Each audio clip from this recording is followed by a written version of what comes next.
I want you to do one thing for me today. And that's keep fighting.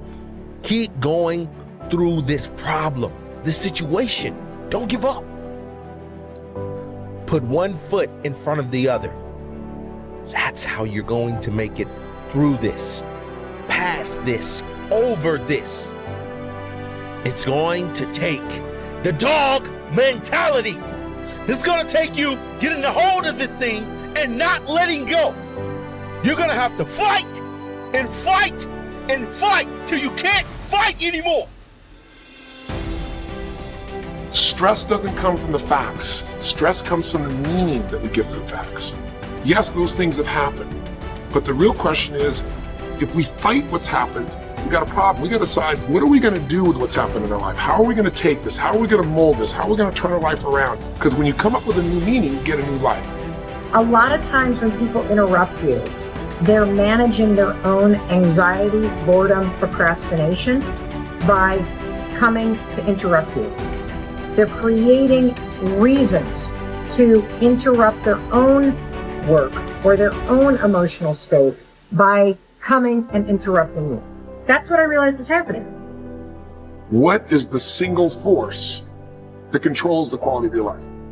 You got to start with what it is you really, truly want now. You got to start with that end in mind. And then once you understand there is a gap between where you are and where you want to be, here's all we do. We believe that the most powerful way to change anything is total immersion. Now I want you to ask yourself, do you give as good as you get? Add up what you're getting and weigh it against what you're giving, and then you will know whether you're really joined to anything. Life is hard. For every time you have a plan, a dream, an aspiration, or a goal, do you know what happens every time you have one of those? This thing comes along called life. So you've got to ask yourself, what's your why? What motivates you? What pushes you? What drives you? And if that thing is internal, if nobody has to call you, if nobody has to prize you, if nobody has to reward you, if you are self-motivated and self-regulated, you can have it, you can be it, you can do it. Other than death, all failure is psychological. Does not mean that you won't lose some battles, because you will. We all will. But it does mean that as long as you don't surrender, as long as you don't quit, then you haven't failed.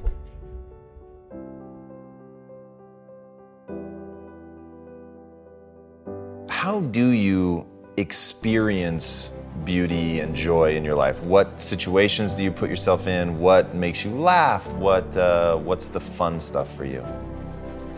It's funny you say that. I just retired from the military in November of 2015. And I was going and going and going and going.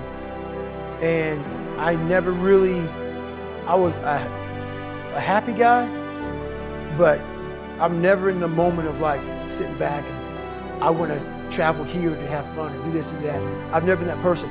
But the first time I really got a chance to experience true happiness and true peace was so what I did to myself to become who I am today, it takes a great toll on your body. So I believe God gave me time to rest and he took me out of commission. Not even the mind of Goggins could get me back up. So I had about a good 6-7 months where I was out. And when I was out, I had time to reflect on all I had accomplished. And that was the first time in my life where I sat back and said, wow. Because only I may be telling you some of the story, I know the exact truth of how brutal my life was and how I shouldn't be on this show today. And how the mind and how beautiful it is. So what brings me joy and happiness is knowing how beautiful the mind is. And I'm one of the few people that didn't read about it, didn't experience it through some drug. I got to experience the beauty of true fucking willpower. True you. I'm gonna fail, I'm gonna fucking fail, I'm gonna fucking fail, I'm gonna fucking fail, and I will succeed. Just me talking about that gives me a feeling, I know what I did. And I don't need to travel somewhere or to have this or have that. I have it all here in my mind. The beauty is remembering this young, dumb, what people call nigger, is now where I'm at today. And that is, when you finally get to that point for me, it's forever lasting peace. I could die right now on this show, and I'll be happy now. So that's my happiness, is my reflection on the suffering of my journey, knowing I never quit, nor was I guided by anybody on this earth. I was guided by something much more powerful, and I listened, and I chose the path of most resistance. Talent not required. What does it mean that talent isn't enough, and how do you achieve greatness if you can't just rely on talent? Well, it's kind of one of those things, you know, and I'm so glad that, you know, we're able to have this conversation, because I feel that I'm one of those guys to kind of bridge the gap to help people understand the game of basketball a little more. And not to say that somebody's going to be a diehard right away, but there are simple kind of connections in there that I think were really, you know, I've talked to people and seen the light come on and say, oh, okay, you know, that's how it is. You know, usually we always had a saying in the NBA, if you play hard, you give yourself a chance. And in my career, I had so many instances. I've had hundreds of teammates. And in that, you always have an interesting scenario where you see the difference between talent and hard work. Of course, if you're a talented hard worker, then if you put the talent with the hard work, then now we're talking.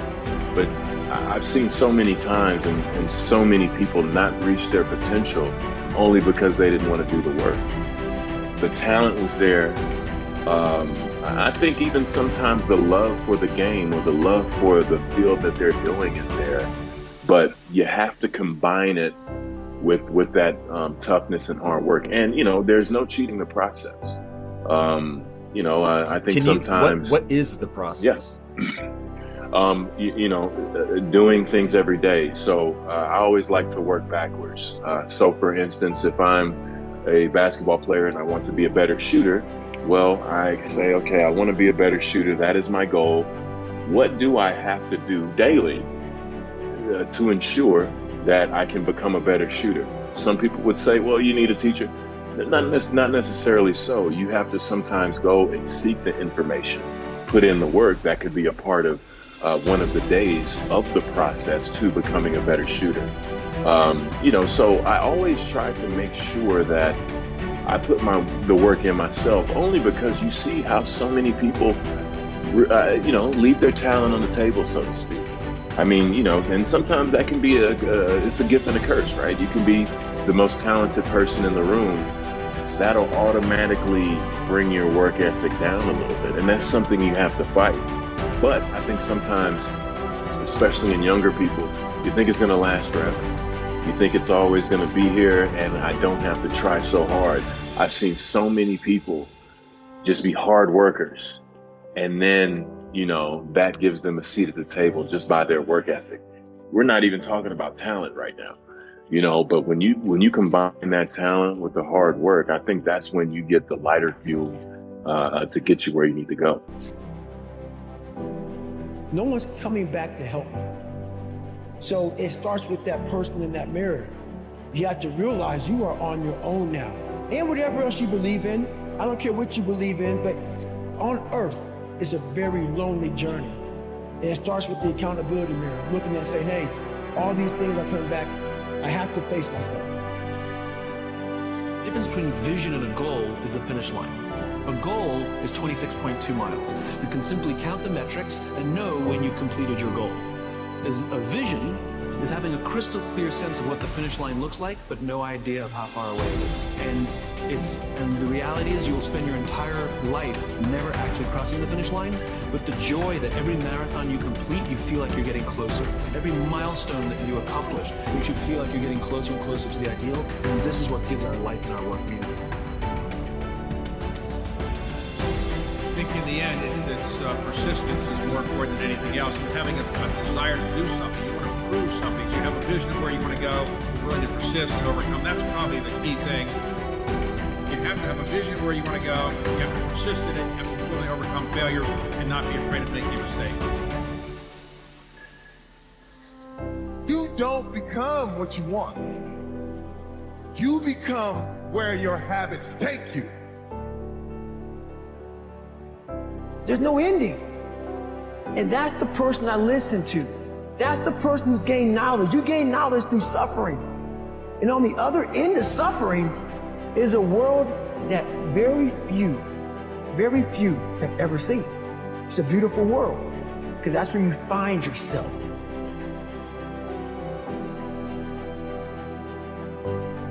I thought, how about I just leap with my imperfection and then find my form of perfecting my imperfection while I'm sorry?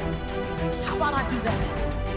How about I not? How about you not wait to get it right? You figure out, how does it look doing it wrong? How does that look? Because your 80% of right is somebody else's 159% of what you need. And when you want to do it right, and you want to wait till you're not afraid, and you want to wait till you have it all together, oh, you made it about you again. See, Nelson Mandela did it. He just did it not knowing if it were right. Mahatma Gandhi just did it not knowing if it were right. Mother Teresa just did it not looking for affirmation or confirmation. Is this right? Martin Luther King did it not even knowing if it would happen before his life ended. Because I have a dream. I mean, what are you waiting on? Are you willing to do it afraid?